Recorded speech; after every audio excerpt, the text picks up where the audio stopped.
Welcome back, everyone. Tonight I'm sharing 3 scary true horror stories that came from everyday people just like you and me. These accounts will make you think twice about locking your doors or walking alone at night. Settle in, dim the lights, and let's dive in. Our first story comes from a guy named Alex, who was working the night shift at a small warehouse on the outskirts of town back in the summer of 2022. Alex had been at the job for about 6 months. Nothing too exciting. Just loading boxes, scanning inventory, and making sure the place stayed quiet until morning. The warehouse was in an old industrial park, surrounded by chain-link fences and overgrown lots that nobody bothered to clean up. At night, it felt isolated, like the world ended at the parking lot. One humid July evening, Alex clocked in around 10 p.m.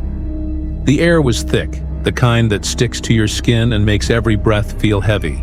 His co-worker, Mike, had called out sick, so it was just Alex and the hum of the fluorescent lights overhead.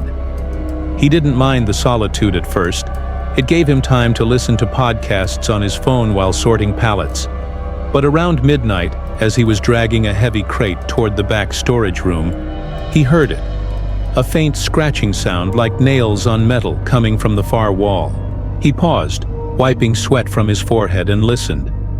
The scratching stopped, then started again, slower this time, almost deliberate. Alex figured it was rats. The place was old, after all. He grabbed a broom from the corner and tapped it against the wall. "Hey, get lost," he muttered, half joking. Silence. He shrugged it off and went back to work, but the unease lingered, like a cold finger tracing down his spine. By 1 a.m., the scratching had turned into something else. A low, rhythmic tapping, like someone knocking from the other side. Alex's heart picked up.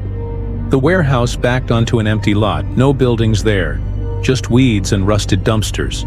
He shone his flashlight through a grimy window, but all he saw was darkness and the faint glow of distant streetlights.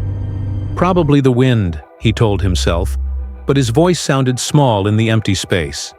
He tried to focus, stacking boxes in the loading bay, but the tapping grew insistent, echoing off the concrete floors. It wasn't random anymore. It was a pattern. 3 quick taps, pause, 3 more. Alex's mouth went dry. He remembered stories from the day shift guys about squatters in the area, folks living rough who sometimes broke into places for shelter. He pulled out his phone to call security, but the signal was dead. Always spotty out there. But tonight it felt deliberate. The air grew colder, unnaturally so, despite the summer heat outside. Alex's breath fogged in front of him as he crept toward the back wall. The tapping was louder now, right behind a stack of old shelves. He pushed them aside, his hands trembling, and there it was.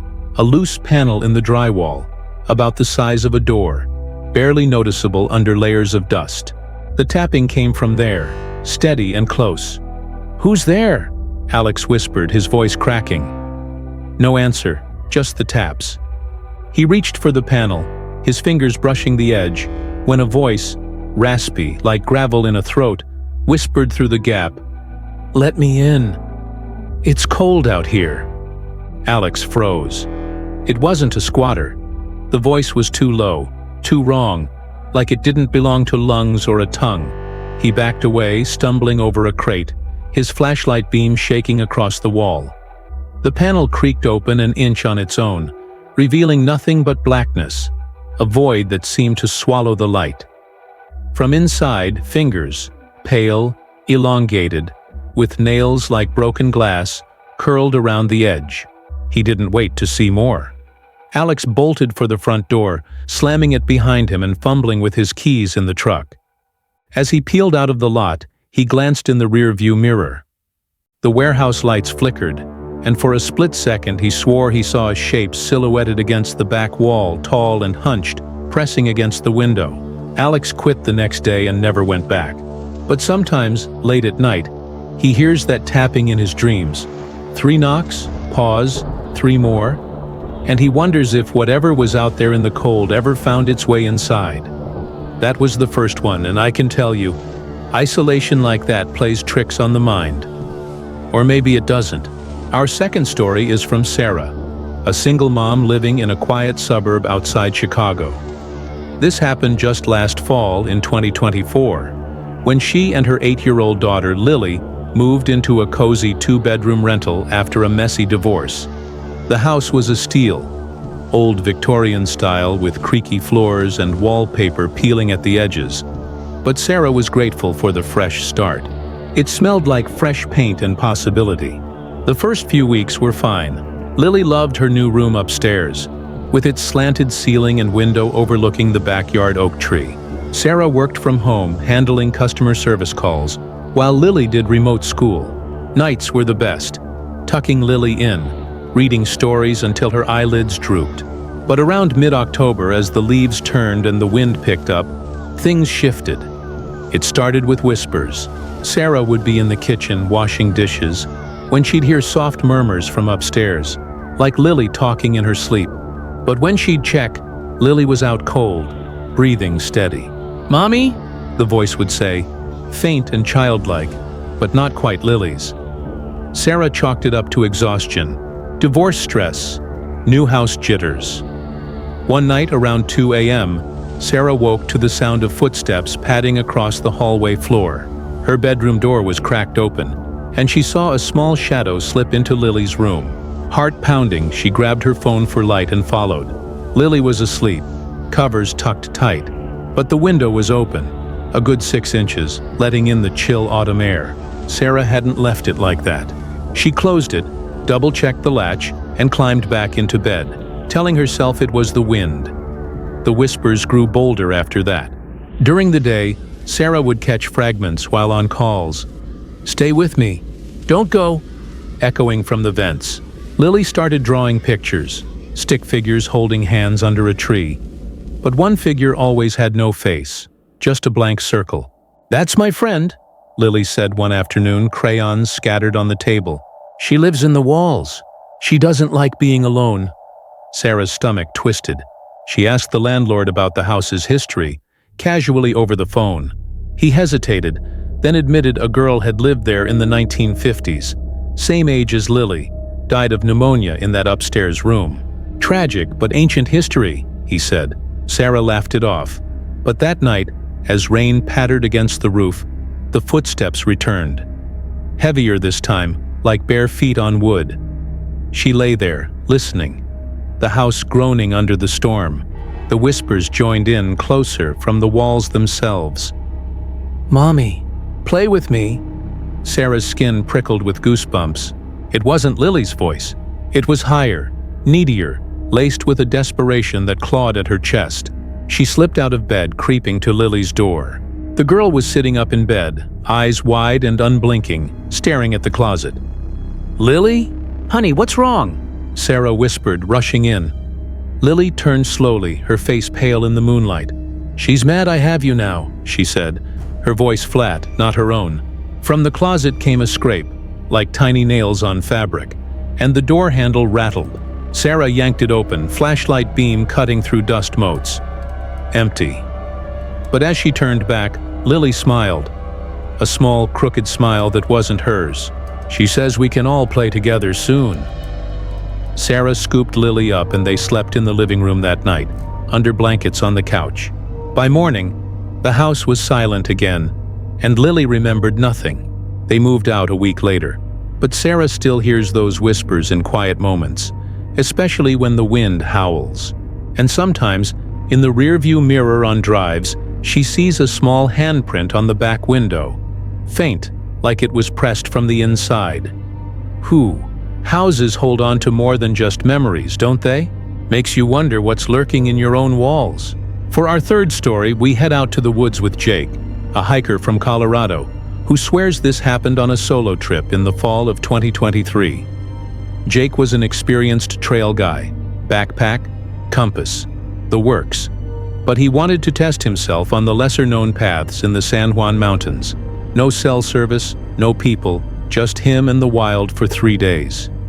He started at dawn, the air crisp with pine and earth, his boots crunching over fallen needles. The trail wound up through aspen groves, golden leaves fluttering like warnings. By midday, he'd pushed off the marked path onto an old game trail, narrower, overgrown with ferns that brushed his legs like fingers. The forest thickened, sunlight fracturing through branches into eerie patterns on the ground. Jake felt alive, the solitude sharpening his senses, the rustle of squirrels, the distant call of a raven. But around 3 p.m., as the light slanted low, he noticed the quiet. Too quiet. No birds, no wind, just his own breathing echoing back from the trees. Then a snap, branch underfoot, but not his. He froze, scanning the underbrush. Nothing. Deer, probably, he muttered, adjusting his pack. He kept moving, but the feeling grew. A prickle at the base of his neck, like eyes on his back. The snaps followed, paced to his steps, always just out of sight. Jake's pulse quickened. Sweat beaded despite the chill. He picked up speed, weaving through boulders mossy with age, the path dipping into a ravine where fog pooled like smoke. That's when he saw the prints. Not deer, but human-sized barefoot, toes splayed unnaturally wide, leading deeper into the mist. He told himself to turn back, but curiosity or stupidity pulled him on. The air turned heavy, metallic, like blood and wet stone. Whispers started then, not words, but breaths, harsh, animalistic, circling him through the trees. Jake's flashlight cut weak beams as dusk fell early in the canyon. He tripped over roots, scraping his palms raw, and that's when he heard it. A low growl, guttural, from 20 feet ahead. Shining his light, he caught a glimpse. Tall, hunched, fur-matted and dark, eyes reflecting yellow like a wolf's. But the face, twisted, almost human, with a mouth too wide, teeth glinting. It didn't charge. It just watched, head tilting as if deciding. Jake's legs burned as he ran, branches whipping his face, drawing blood. The growls chased him, fading, then surging, the footsteps thudding in rhythm. 2 legs, but heavy, unnatural. He burst onto a clearing by nightfall, collapsing against a pine, chest heaving. The thing didn't follow, but the whispers lingered in the wind. Hungry, patient. Jake stumbled back to his car by moonlight, vowing never to hike alone again. Weeks later, rangers found his prints mingled with those barefoot ones, leading nowhere, vanishing into rock. But Jake knows better. Sometimes on quiet nights he hears that growl outside his window circling the house, and he wonders if it followed him home, waiting for the right moment to decide. There you have it. 3 true tales that remind us horror hides in the ordinary. Which story scared you the most? Comment below and subscribe for more true horror stories. Stay safe out there.